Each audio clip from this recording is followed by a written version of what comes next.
날이 갑자기 좀 서늘해져서 따뜻한 소식 전해드리겠습니다.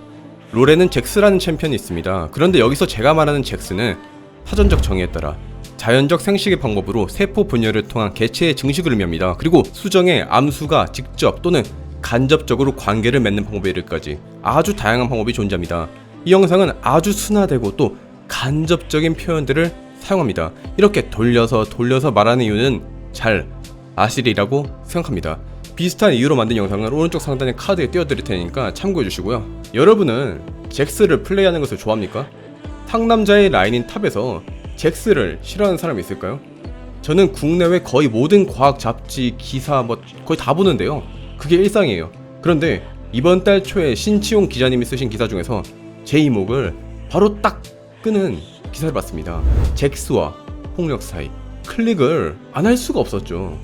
내용이 너무 궁금하지 않습니까? 그리고 기자님이 인용했던 논문을 다운받아 봤는데 결과가 꽤나 신박하고 흥미로웠습니다. 아니 이럴 수가 있나? 이런 생각이 이제 들 정도였죠. 2011년 2월 세계 최고의 공대이자 미드 빅뱅 이론의 배경인 칼텍의 연구원들은 네이처의 한 논문을 소개합니다. 세계 탑 대학, 세계 탑 저널에 실린 내용입니다. 그래서 한 번 더 강조할게요.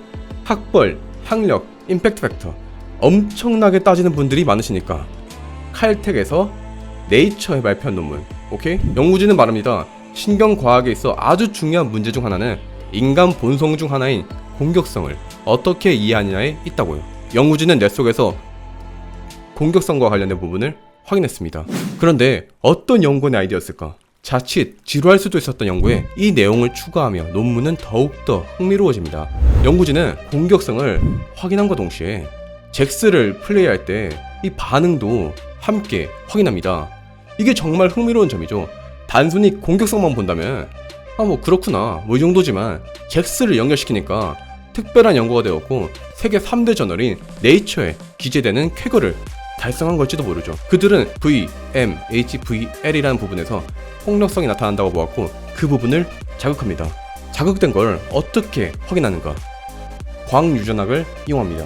광유전학은 빛을 이용하여 신경세포들을 조작하고 분석하는 겁니다. 2002년 독일의 게오르그 나겔과 이탈리아의 국제연구진은 녹조류가 빛에 반응해서 특정 행동을 한다는 사실을 발견했고 이 결과를 사이언스에 발표합니다. 즉 빛을 이용해서 원하는 대상을 조작하고 자세한 분석을 할 수 있는 기술이 바로 광유전학 기술입니다. 그리고 이 광유전학이 가장 빛을 발할 분야는 바로 뇌겠죠.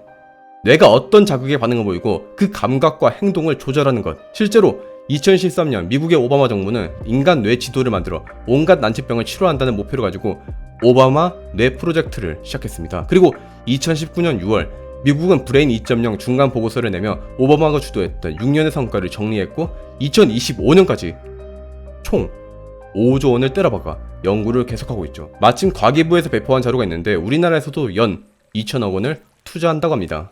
딴 길로 잠깐 샜네요. 중요한 점은 연구진이 이 광유전학을 통해 뇌의 한 부분의 반응을 봤다는 겁니다. 앞에서 말했듯 VMHVL이라는 부분이 공격적인 성향을 띠는 원인이라는 것을 광유전학을 통해 밝혀냈고 수컷과 암컷쥐가 잭스를 플레이할 때 그 부분이 그러니까 VMHVL이 어떤 반응을 보였는지도 관찰을 했어요. 놀랍게도 이 잭스를 할 때 그때는 공격성이 나타나지 않았어요. 더 정확히 말하면 연구진은 우리의 그러니까 케이지에 수컷쥐와 암컷쥐를 넣고 수컷쥐의 뇌를 자극함으로써 암컷에게 어떤 공격성을 띠는지 확인해봤는데요. 한 타에 들어가기 전에는 약 80%의 공격성을 보였습니다. 그런데 한 타에 들어갈 때는 공격성이 10% 내외로 확 줄어들더니 한 타에 들어가고 난 뒤에는 30% 정도로 급격한 공격성 감소를 보였습니다. 그리고 현자 타임이 왔을 때 다시 그 공격성은 높아졌죠. 여기서 어딜 들어가는지는 상상에 맡기겠습니다. 이 모든 실험은 공격성이 나타나는 부분인 VMHVL이라는 부분을 자극함으로써 얻어진 거예요. 즉 공격성을 나타내는 부분을 자극해도 잭스를 플레이할 때는 이 부분이 자극되지 않는다. 한마디로 말해서 잭스는 공격성을 억제한다. 아니 그러면 처맞거나 때리는 걸 좋아하는 사람들은 그러면 그 사람들은 그 부분에 문제가 있다고 볼 수 있겠죠. 물론 장애라는 건 절대로 아닙니다. 다만 공격성을 담당하는 유런과 잭스를 담당하는 유런 사이에 교류가 잘 안 된다는 거죠. 그게 뭐 살아가는데 문제가 되는 건 아니잖아요.